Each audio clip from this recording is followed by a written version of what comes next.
And today is the first day of the Pentagon's new policy for reporters who seek press credential access to the Pentagon.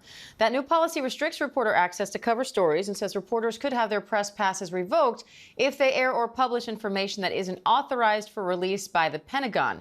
That includes information that's unclassified. ABC News joined every other major network in not signing that new policy. The list of networks rejecting the policy includes Defense Secretary Pete Hegseth's former employer, Fox News. The networks released a joint statement saying, "Today we joined virtually every other news organization in declining to agree to the Pentagon's new requirements, which would restrict journalists' ability to keep the nation and the world informed of important national security issues. The policy is without precedent and threatens core journalistic protections. We will continue to cover the U.S. military as each of our organizations has done for many decades, upholding the principles of a free and independent press." Secretary Hegseth said this when asked about the policy at the White House. It used to be, Mr. President, the press could go anywhere, pretty much anywhere in the Pentagon, the most classified area in the world. Or also that if they sign on to the credentialing, they're not going to try to get soldiers to break the law by giving them classified information. So it's common sense stuff, Mr. President. We're trying to make sure national security is respected, and we're proud of the policy. Barbara Starr spent decades working in the Pentagon, including more than 20 years at CNN's Pentagon correspondent, and she is now part of USC's Center on Communication Leadership and Policy. And Barbara, we appreciate you coming on. I know you know a ton about this. So walk me through this. Secretary Hegseth says this policy is common sense, that reporters shouldn't be able to go wherever they want in the Pentagon. Do you agree? Well, he has the right as the secretary to do that. I don't think it's to the advantage of anybody. Reporters have had access to the Pentagon for decades. I think fair to say since World War II. And it is something that has worked and has been, it is legal. If you have a Pentagon press pass, you can walk around.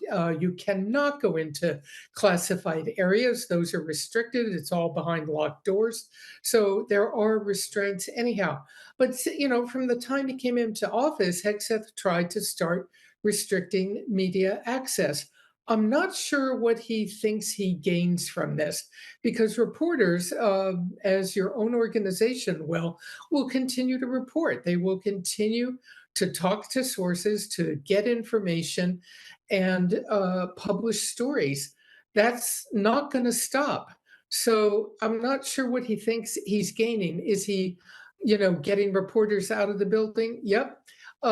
If he's really concerned about leaks, which is what it seems to boil down to, a lot of people think he should go after the leakers, not after the First Amendment.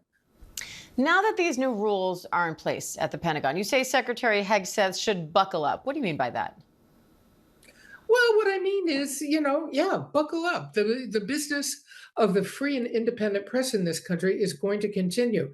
Let's remember, the U.S. military swears an oath to defend the Constitution. That includes the First Amendment, and the First Amendment includes freedom of the press. So regardless, he has an obligation under his oath of office to defend the free press and let it do its job. There's no indication that there's any widespread misuse of the press passes. Reporters go in, they do their jobs, they go to war zones, they cover the troops whenever and however they can.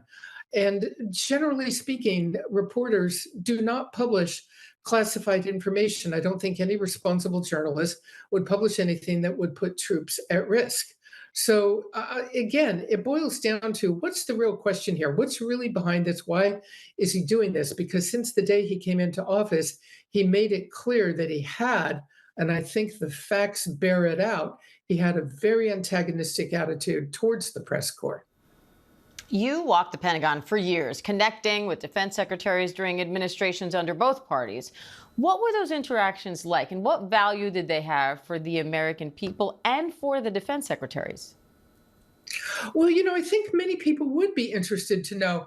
In this office building, they see pictures of the Pentagon, which has some 17 miles of corridors and hallways.